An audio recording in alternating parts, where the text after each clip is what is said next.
कभी मैं खुद एक दो बार आया, पर इतना सीलन और इतना गंदगी फसल और ऊपर से टूट रहा है, इधर से टूट रहा है, तो फिर लोग सहयोग से इसको इस तरह से बना पाए। कब तक लगभग पूरा हो जाएगा? सर कोशिश तो है, जैसे जैसे सपोर्ट करता जा रहा है वैसे वैसे तेज़ी से काम करता जा रहा है। तो चलिए जरा और देख लेते हैं आपको बैरक और इधर जो ऑफिस है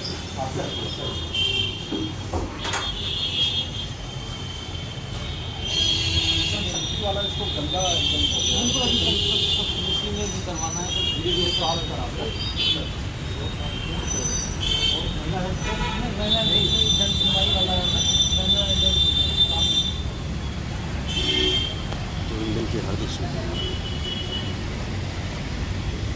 चलो हाँ सर बोला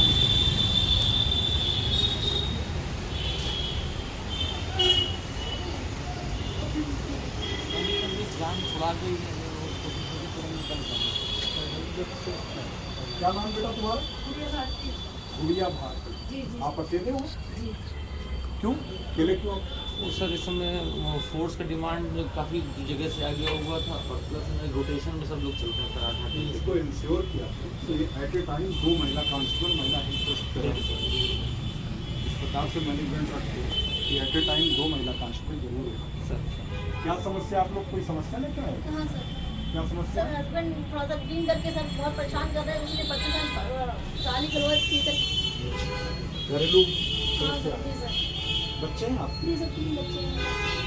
ठीक है, आप जरा रजिस्टर दिखाओ, कंप्लेन रजिस्टर। बैठ जाओ आप लोग, बैठ जाओ आप लोग, बैठ बेटा बैठ जाओ आप लोग, बैठ जाओ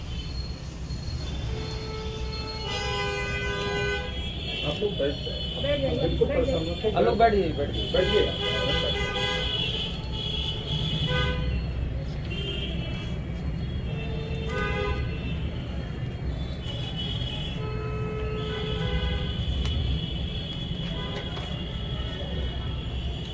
10 दिसंबर के बाद कोई प्रार्थना पत्र आपके पास नहीं आया? नहीं आपने प्रार्थना ये पत्र हाँ दी है अभी आए हैं। अभी का प्रार्थना पत्र चढ़ाओगे? जी जी जी जी जी। फीडबैक आप कितनी बार लेते हो? सर 2-3 बार फोन करके पूछा जाता है उनसे। लेकिन मैं जितना आपका देख पा रहा हूँ जी जी केवल एक ही बार फीडबैक है हर में। परमहंस सर इसको डिसाइड करो इस प्रकार कि हर बार सर कोशिश सर ये 2 से 3 बार कम से कम। ये 8 अगस्त का है और इसमें फीडबैक कितना है? सिंगल। ऐसा नहीं होना चाहिए। ये है आपका 1 अगस्त का फीडबैक सिंगल है, तो बाद में भी इसको कम से कम 3 बार जी और एटलीस्ट 2 महीने तक फॉलो करके इसको फीडबैक करो। ठीक है। और दो एट ए टाइम हमेशा रहें इसको इंश्योर।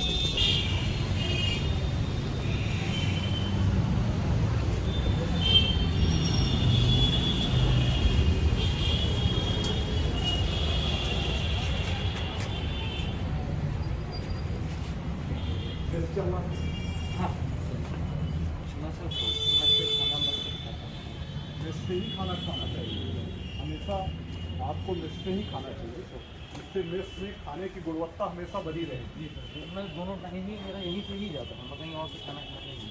ये बहुत अच्छी बात है। खाना भी चल रहा है, सर खाना आप लोग का अच्छा बन रहा है, बढ़िया खाना। खाने में कोई शिकायत तो नहीं है? तो क्यों? खाना निकालो, अब आपका देखते हैं, सैंपल निकालो। संजय संजय खाने का सैंपल में निकालो थोड़ा सा।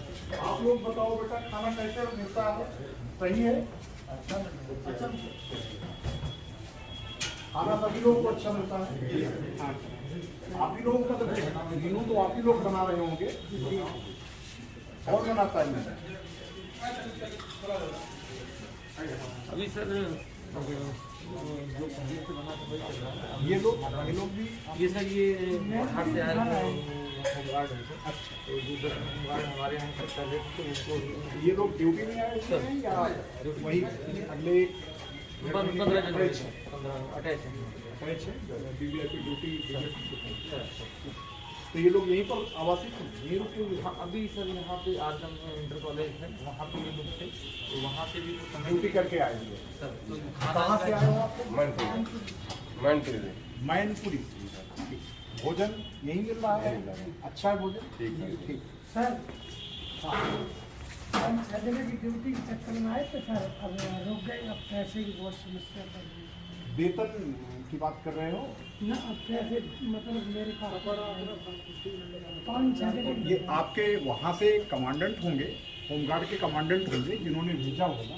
इनकी जो समस्या है उसको नोट करके एक बार वहाँ नहीं सर, मैंने बनाया हुआ है। हाँ। इनका आया मेरे पास आया है, जो रूल आया है उसको मैंने लिख के आगे बढ़ाया हुआ पैसे के लिए। करके, और इनके जो कंसर्निंग ऑफिसर्स हैं उनकी बात कर लीजिए। कोई दिक्कत हो तो हमारी बात करा दीजिए। इनकी समस्या जुनून है, जो चीज़ इनके पास सामान्य रूप से इतना धन रहना चाहिए जिससे डेली यूज के लिए अपना प्रयोग कर सकें। मेरे ठीक है, आपकी बात समझ गए, करवाते हैं। मेरी जानकारी में सर अभी ये बुखार में आया था, तो उनकी पूरी रिपोर्ट बना के मैंने भेज दिया।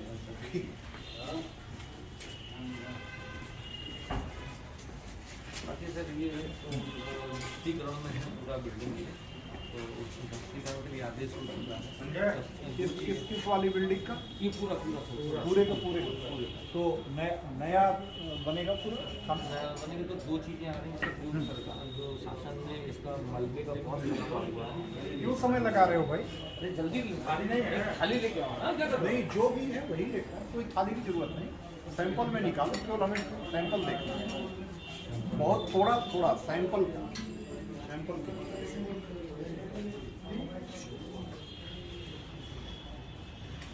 बस पर्याप्त हो। क्या हो मीनू क्या उपलब्ध है इस समय? तो आज सर छोला है और चावल है, रोटी है, दूध चेंज होता है, 2 टाइम में चेंज होता है। अभी मौका तो नहीं मिला, तो मैं मीनू और डिसाइड करने जा रहा था। चावल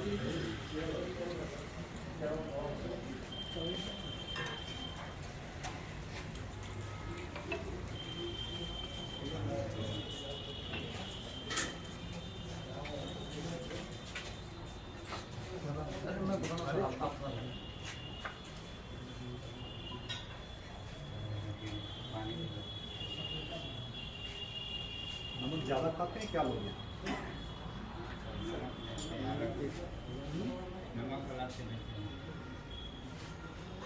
अलग से लेते हैं या ज़्यादा डाल चुके हो पहले? यहाँ की चीज़ सर और भी है, यहाँ दोनों टाइम 7 दिन आदमी डाल सकते हैं, क्योंकि मैंने बताया हुआ है कि इससे यूरिक एसिड बहुत ज़्यादा बढ़ता है। कोई बात नहीं, अरहर की दाल से प्रोटीन भी पाते हैं, यूरिक एसिड बढ़ता है, एक अलग चीज़। वही सर, लेकिन नमक भी ज़्यादा है मुझे लग रहा है। खाना हो सकता है इसी प्रकार से लोग खाते हैं। मेरे हिसाब से खाना उतना अच्छा नहीं है, थोड़ा सा इसकी गुणवत्ता को मेंटेन करने की जरूरत है। ये बैरक है सर? ठीक है, खाओ बेटा।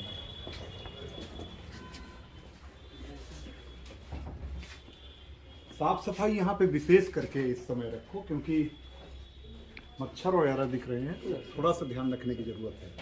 क्योंकि इस समय डेंगू का, स्पेशली डेंगू का कई बार बताया सर इनसे कि पर्सनल भी आप अपनी साफ आप लोग सफाई बिल्कुल, रखें। आप लोगों को साफ सफाई खुद भी रखना चाहिए। जहाँ पर भी आप रहते हो, आपका अपना घर होता है, ये निजी घर जो बनाते हो, क्या वहाँ साफ सफाई रखते हो या नहीं? रखते हो ना? तो वैसे ही ये आपका घर है, कितने समय यहाँ रह रहे हो, साफ सफाई विशेष करके देखो। इधर ये जाले लगे हुए हैं सबके साथ, और ये चीज मैं बहुत पहले भी बता चुका हूँ, जाले कतई नहीं रहने चाहिए सर कई बार मेरे बताया, मैं नहीं, फिर ये इसको आपका सुधार भी दूंगा। काम है। बिल्कुल सर, केवल मैं ये- आके देखता रहता हूँ वो लगातार। इन्हीं का नहीं काम सर, है। सर। आप एक बार पहले, कल मैं संडे है तो एक बार साफ सफाई करा लीजिए, बिल्कुल जितने जाले लगे हैं परफेक्ट सफाई करा लीजिए। मैं 2 दिन बाद फिर से आके चेक कर लूँगा। सफाई में तो बिल्कुल कोई मुरावत नहीं। इसमें क्या रखवाए? ये सर 66 सोलगीटर हम लोग ने इसका डिस्पोजल क्यों नहीं हो रहा है अभी तक? हाँ सर, अभी पकड़ा गया, अभी तो बेचना अभी तकलीफ है। बेचना प्रचलित होना एक अलग चीज़ है। इसको माल की सैंपलिंग करा करके और हाँ न्यायालय में परमिशन लेकर के इसको फिर लॉजिकल इसका जो डिस्पोजल है उसे करिए। बहुत लंबे समय तक इसको रखने का यहाँ कोई लॉजिक नहीं है। अभी सर लगभग लंबे समय तक चलेगा जी सर, लेकिन जो इस प्रकार के माल हैं इनका डिस्पोजल होना जरूरी है, इसको डिस्पोजल करें।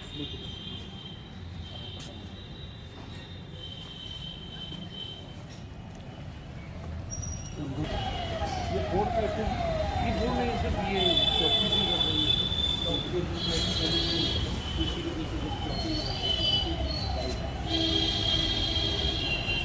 चलिए जितने भी आपके चाहे कोविड केयर हेल्प डेस्क है, चाहे आपका मिशन शक्ति का है या मानवाधिकार से संबंधित बोर्ड है, समाधान दिवस की जानकारी का बोर्ड है, इन सारे बोर्ड को एक बार फिर से साफ सफाई करा के एकदम इनको हमेशा फ्रेश होना चाहिए सर, अच्छी कंडीशन कब तक बन जाएगा ये तो जल्दी प्रयास करेंगे, जल्द से जल्दी।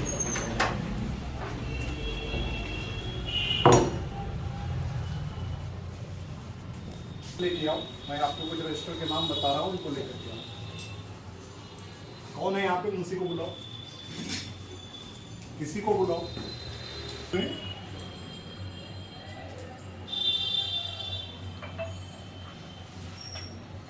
महिला अपराध रोकथाम रजिस्टर, SC ST रजिस्टर, समाधान दिवस, संपूर्ण समाधान दिवस, हत्या बलवा रोकथाम रजिस्टर, गुंडा रजिस्टर, विवेचना, NCR जांच register, fly seat, festival register, मुआयना बोर्ड, वांछित रजिस्टर और महिला हेल्प डेस्क से संबंधित रजिस्टर। इतना लेके आओ। यहाँ पे ये हालत है, इतना सीलन और इतना गिर रहा था सर ये कि बड़ा डर लगता था और पानी भी काफ़ी ज़्यादा टपकता था, तो ऊपर से पूरा इसका एक परत उसकी करा के और डोगा तो थाना कब का बना हुआ है? सर लगभग इसको 100 साल के आसपास का सर होने जा रहा है। बिल्डिंग निष्प्रयोज्य अभी घोषित हुई है? हो गई सर, हो गई है।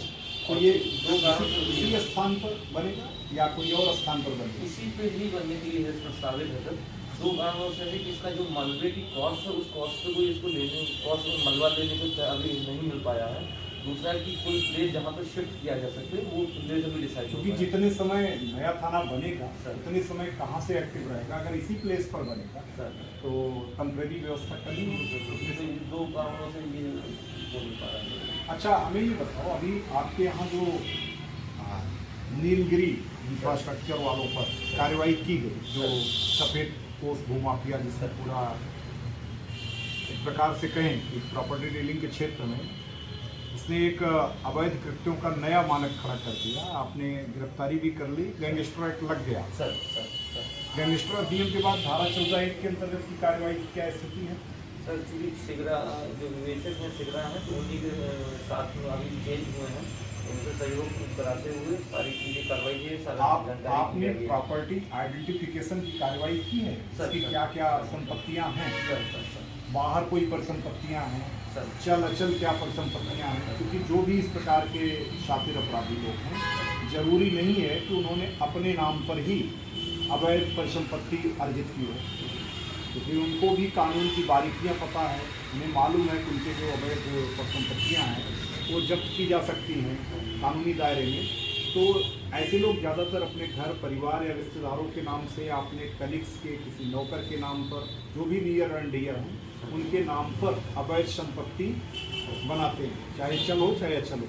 तो उन लोगों की भी सूची बना ली है? सर वो पूरा प्रयास करते हैं, पूरा उसकी जानकारी की जा रही है। इसको अब बहुत ज़्यादा समय न लेते हुए सर समयबद्ध तरीके से अगले 2 सप्ताह के भीतर प्रॉपर्टी आइडेंटिफिकेशन की कार्रवाई पूरी करते हुए जो भी अवैध परिसंपत्ति है उसकी पूर्व करने की रिपोर्ट आप इसको प्रस्तुत कराइए, ताकि इसको समय से सीपी साहब को भेजा जा सके और इसको जितना भी शीघ्र अविलंब पूर्व कराया जा सके। इसके अलावा और कोई आपके यहाँ जो गांजे की तस्करी से संबंधित लोग पकड़े गए थे, उन पर गैंगस्टर अधिनियम की कार्रवाई हुई या नहीं?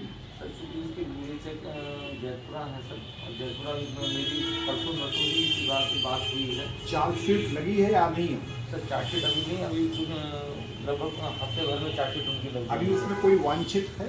सर वांछित है। तो जो वांछित लोग हैं उनकी पकड़ के लिए, धरपकड़ के लिए टीम बना करके जल्दी से जल्दी कार्रवाई करिए। उसके बाद परसों नरसों ही सर मेरी इस बात की बात हुई थी उनसे, तो ये होगा कि ज्वाइंट कोऑर्डिनेशन करते हुए जो भी मुझसे मदद उनकी, क्योंकि विवेचक नहीं है सर, तो जो भी मुझसे मदद उनकी चाहिए वो बताएं और मैं प्रस्तुत हूँ, जहाँ जहाँ जरूरत पड़ेगी जाकर हम उसको कार्रवाई करेंगे। ठीक, जल्दी से जल्दी इस प्रकरण में भी लॉजिकल कंक्लूजन तक पहुँचे जो वांछित है उसको पकड़ते हुए उसमें भी चूंकि एक पूरी तरह से गिरोह बना करके अंतर्राज्यीय तस्करी का मामला है और ये जो नशा का कारोबार है इसको रोकने के लिए गैंगस्टर अधिनियम के साथ साथ इनकी भी परिसंपत्तियां कुर्क करने के लिए आपको विशेष प्रयास करना है टीम बना करके, क्योंकि इसमें मेंबर्स भी आपके अंतरजनपदीय अंतर्राज्यीय हैं, तो आइडेंटिफिकेशन के लिए आपको विशेष टीम बनानी होगी। उसके लिए आपको समय से अपना एक रिपोर्ट भेज दीजिए ताकि टीम का गठन करके वहाँ पर भी गिरफ्तारी कार्रवाई करें। जल्दी से मुआयना बुक सहित और लाइए इधर।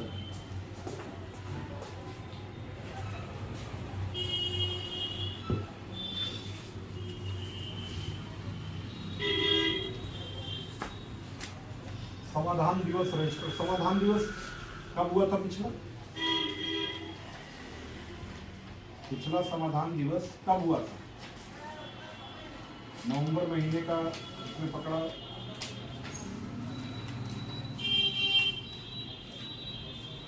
नवंबर महीने का अगर हम इसको देखें तो नवंबर माह में भी समाधान दिवस कोई शिकायत नहीं दिखाई गई है।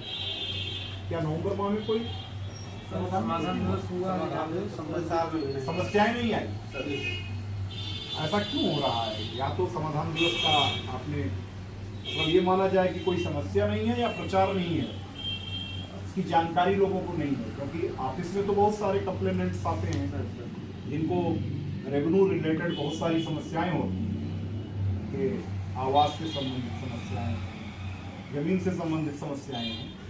तो आप लोग ऐसे लोगों को समाधान दिवस में आने के लिए प्रोत्साहित किया करें, क्योंकि आपकी ज्वाइंट टीम होती है उस दिन आपके रेवेन्यू विभाग के भी ऑफिसर्स हैं, पुलिस ऑफिसर्स हैं, नगर निगम के भी कर्मचारी हैं, अन्य कंसर्निंग विभाग के भी कर्मचारी हैं।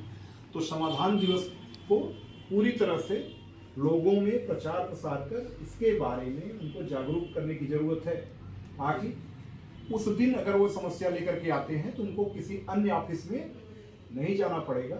अन्य ऑफिस में जाएंगे तो वहां से भी मार्क होकर के अन्य विभागों को आएगी, तो ज्वाइंट टीम तब भी बनेगी जिसमें विलंब होगा। समाधान दिवस और संपूर्ण समाधान दिवस इसीलिए मनाया ही जाता है कि ताकि एक ही छत के नीचे, एक मंच के नीचे विभिन्न विभागों से जो कोऑर्डिनेशन के क्रम में समस्याएं आती हैं वो ना आवे, उनका सामूहिक समाधान वहीं पर किया जाए। ये विवेचना रजिस्टर, कितनी विवेचनाएं लंबित हैं? सर इस समय अभी चूंकि नीलगिरी की डेली 2-4 लिखे जा रहे हैं सर, तो नीलगिरी वाले प्रकरण में कितने मुकदमे हैं अब तक? 4 FIR का भी ऑर्डर मेरे द्वारा परसों किया। जी सर उसको लिखा गया है सर। तो कुल कितने हैं? क्या ये संख्या 50 क्रॉस कर गई है या 50 क्रॉस लेकर आ रही है? 80 के आसपास। और इनमें से कितने में चार्जशीट लग गई है?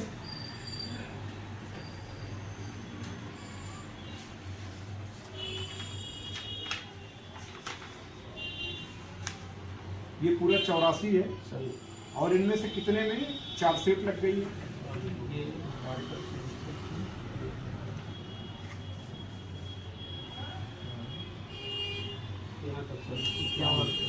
इक्यावन तक चार्जशीट लग गई सर। ठीक है, क्या ये लेटेस्ट अपडेट है या इसके बाद भी जल्द होगा? Latest update. इसको हम कैसे लेटेस्ट अपडेट माने?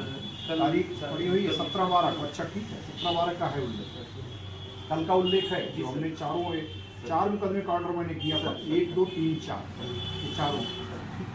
इस कॉपी को हम इसको अलग से एग्जामिन करेंगे, देखेंगे। आपका कहना है कि इसमें अब तक आउट ऑफ 84 51 में चार्जशीट लग गई सर। ठीक है, अच्छी बात है, लेकिन बाकी में भी क्योंकि आपको अब साक्ष्य संकलन अतिरिक्त नहीं करने हैं, क्योंकि सारे मुकदमों में आरोपी एक ही व्यक्ति और उसकी कंपनी के अन्य लोग हैं सर, तो आपको अतिरिक्त साक्ष्य संकलन की आवश्यकता नहीं है। उन साक्ष्य संकलन का बहुत द्रुत गति से प्रयोग करते हुए जल्द से जल्द सब में चार्जशीट करें, जिससे कि इसको न्यायालय से समय से सजा दिलाई जा सके। ये गुंडा रजिस्टर। गुंडा कितने प्रकार के होते हैं आप बताइए इंस्पेक्टर साहब, आप बताओ कितने प्रकार के गुंडा होते हैं? आपको नहीं पता, याद नहीं आ रहा है? ऐसा नहीं होना चाहिए, आपको जानना चाहिए, आप अनुभवी आदमी हो। 4 प्रकार के गुंडा होते हैं। कितने प्रकार के होते हैं? 4। कौन कौन? शरीर संबंधी संपत्ति। तुम्हें बिल्कुल नहीं मालूम है, इस प्रकार से कैजुअल अप्रोच से परमहंस नहीं काम करता। सांप्रदायिक गुंडा, आपराधिक गुंडा, छात्र गुंडा और राजनीतिक गुंडा। सांप्रदायिक, आपराधिक, छात्र और राजनीतिक, ये 4 प्रकार के गुंडे। छात्र, राजनीतिक और सांप्रदायिक, तीनों कैटेगरी स्पष्ट है। इन तीनों से हट करके जो क्राइम करते हैं वो आपराधिक गुंडे कहलाते हैं। तो जब आपको भी उसका बहुत डिटेल नहीं मालूम है तो मैं उसके बारे में आपको एक अपनी तरफ से वर्बल चेतावनी दे रहा हूँ, इसको अपडेट करें। ये ऐसी स्थिति नहीं होनी चाहिए। और जितने भी आपके इन 4 प्रकार की कैटेगरी में गुंडा एक्ट में लोग हैं, सबको अभी आगामी विधानसभा निर्वाचन अब बहुत दिन नहीं है, तो आप तुरंत इसमें मेहनत करते हुए सबको सूची को अपडेट करते हुए बाकी जो आपराधिक तत्व हैं उन सब के खिलाफ जिला बदल की कार्रवाई करने के लिए गुंडा एक्ट खोज करें, मिनी गुंडा एक्ट खोज करें। 107, 116, 109, 110, 110 जी गुंडा एक्ट, इन सब की कार्रवाई करते हुए जो इसमें से प्रोफेशनल क्राइम कर रहे हों उनके खिलाफ आप गैंगस्टर एक्ट की भी कार्रवाई आगे कर सकते हैं। संपत्ति उनकी जब्त भी कर सकते हैं जो अवैध स्रोतों से अर्जित की गई है। तो इसको एक बार अपडेट करें। चुनावी तैयारी को लेकर के पूरी तरह से आपके रजिस्टर अप टू डेट होनी चाहिए। SC ST रजिस्टर कितने दर्ज हैं इसमें? पेंडिंग केसेस कितनी हैं? पेंडिंग नहीं है सर। एक SC ST लिखा गया था, उसमें SC ST की धारा हट गई है। इस समय कोई पेंडेंसी नहीं है। महिला अपराध रोकथाम रजिस्टर, इस समय कोई ऐसा सेंसेशनल केस जो वर्कआउट ना हुआ आपके थाना लेवल पे पेंडिंग है? वर्कआउट में वो ऐसा तो कोई समझ नहीं। कोई भी हत्या या रेप या डकैती, लूट से संबंधित नहीं है? गुड, अच्छी बात है। अब चूंकि इस समय काफ़ी सर्दी बढ़ रही है तो रात में अक्सर दुकानों के शटर तोड़ करके चोरी करने वाला जो एक गैंग होता है, घुमंतू गैंग, वो एक्टिव हो जाता है, बावरिया टाइप का घुमंतू गैंग। तो इसलिए पेट्रोलिंग भी बहुत बढ़ाने की आवश्यकता है, बहुत इसके लिए अलर्ट हो जाए। NCR जांच रजिस्टर, NCR में एक चीज़ बहुत ध्यान रखिए, बहुत रिमार्केबल चीज़ है, बार बार मैं इसको बता रहा हूँ और मैं उस हिसाब से कहीं कहीं कार्रवाई नहीं पा रहा हूँ। NCR में हमेशा 107, 116 ऑफेंसिव पक्ष के खिलाफ होनी चाहिए। ऑफेंसिव पक्ष का मतलब जो आक्रामक पक्ष है। अगर किसी एक व्यक्ति ने किसी को मारा पीटा है और NCR लिखाई गई है तो किसी भी रूप में दोनों पक्षों का 107, 116 में चालान नहीं होना चाहिए और ना ही 151 में। जो पक्ष ऑफेंसिव है, आक्रामक रहा है, हमलावर रहा है, हमलावर के खिलाफ एक पक्षीय रूप से कार्रवाई हो। हाँ, अगर कहीं कोई ऐसी स्थिति है कि दोनों पक्षों ने मारपीट की है, दोनों पक्ष लड़े हुए हैं, एक पक्षी मामला नहीं है, तो वहाँ पर आप 107, 116 या 151 CRPC की दोनों पक्षों पर कार्रवाई करें। लेकिन हमलावर जो भी पक्ष है उसके खिलाफ 151 की कार्रवाई अनिवार्यता और एक पक्षी, क्योंकि अगर पीड़ित और आरोपी दोनों के खिलाफ 151 CRPC की कार्रवाई आप कर देंगे तो जो दंड का उद्देश्य है, न्याय का जो उद्देश्य है, वो वही समाप्त हो जाएगा। क्योंकि फिर पीड़ित व्यक्ति यही मानेगा कि वो वहाँ भी पिटा और उसको कानूनी सजा भी मिल गई। तो इस चीज़ को हमेशा ध्यान रखना है।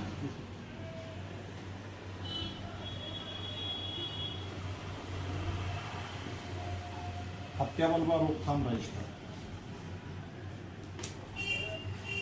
इस रजिस्टर को भी देख करके पीछे की भी देख करके आपको विशेष करके, चूंकि चुनाव के दौरान बहुत सारे आपराधिक तत्व एक्टिव होते हैं, उनको पूरी तरह से बैक फुट पर रखने के लिए, उनके खिलाफ विधिक कार्रवाई करने के लिए पीछे जिन जिन क्षेत्रों में गंभीर आपराधिक घटनाएं हुई, वहाँ के इन घटनाओं में लिप्त लोगों के खिलाफ समय से कड़ी निरोधात्मक कार्रवाई हो जाए।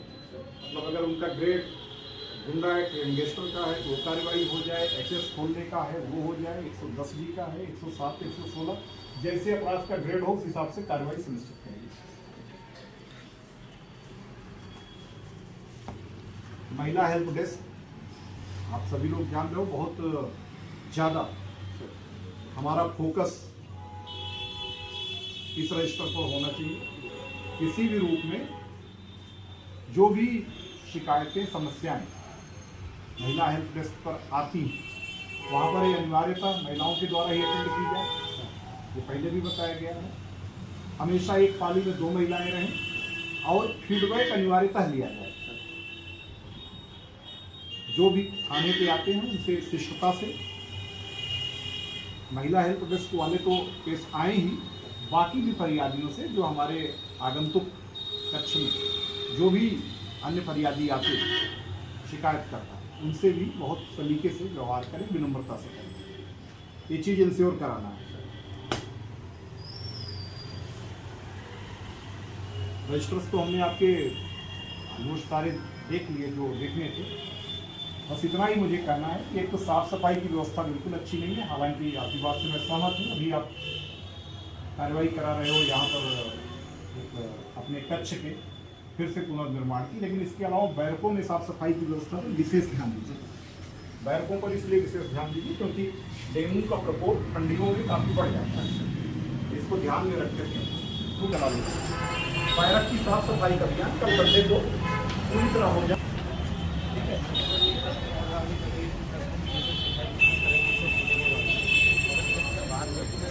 ठीक है, हाँ नहीं ठीक है, लेकिन साफ सफाई ठीक है, ध्यान रखो सारी चीज़ों का, और ना बने किसी भी रोक